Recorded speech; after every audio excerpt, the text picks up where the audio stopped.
What's up, guys? I hope you're well. Today we're checking out the craziest way to win an F1 World Championship ever.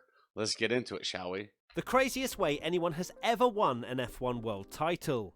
Us F1 fans dream of a title fight going down to the wire, don't we? It just makes that final race taste that little bit sweeter when two or more drivers are in with a shot of the ultimate success in motorsport. Well, how about winning the world title out of your car and pushing it over the line? Wait, what? Yes, this actually happened in 1959 with Jack Holy Brabham. crap.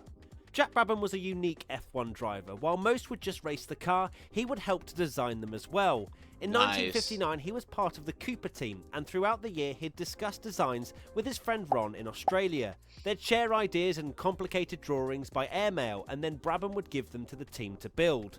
At the final race of 1959 at Sebring in America, Brabham was fighting two other drivers for the title, Sterling Moss and Tony Brooks.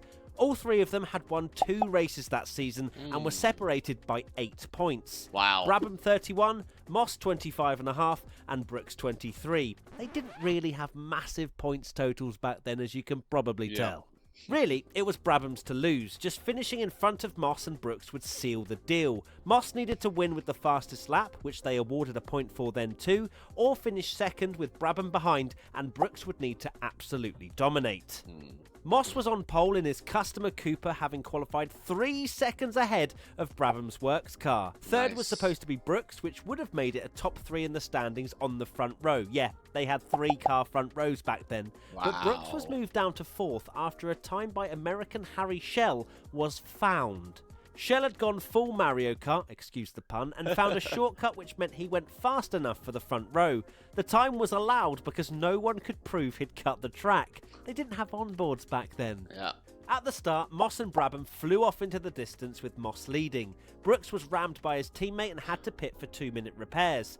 Moss started to build a lead. He was out in front by 10 seconds when disaster struck. His gearbox had broken. He'd been using the older, more unreliable spec that hadn't been modified by Brabham. Wow. With the more reliable gearboxes, the Works Cooper team were now 1 and 2 with Brabham leading his teammate, Bruce McLaren. His engineering skill was paying off.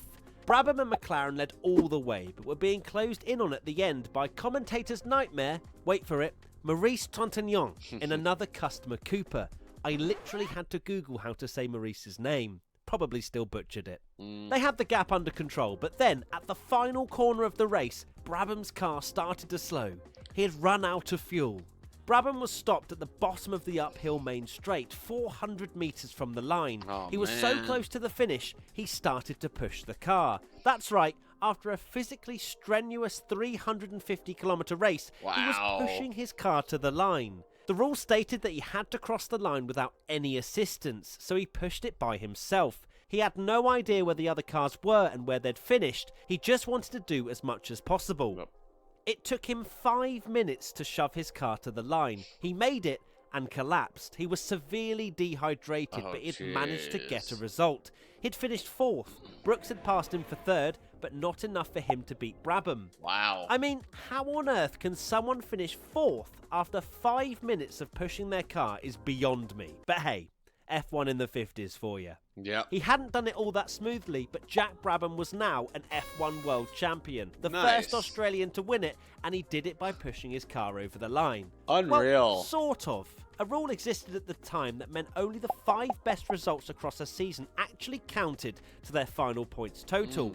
The rule was there to make up for reliability, which makes sense, but it meant Brabham's such hard-earned 4th place wasn't counted in the end. He could have left the car and still been champion. Someone probably should have told him before he did all that, shouldn't they? But the thing was, he wanted to win so much he wasn't considering that at the time. He just wanted to finish the race Yep. as high up the order as he could.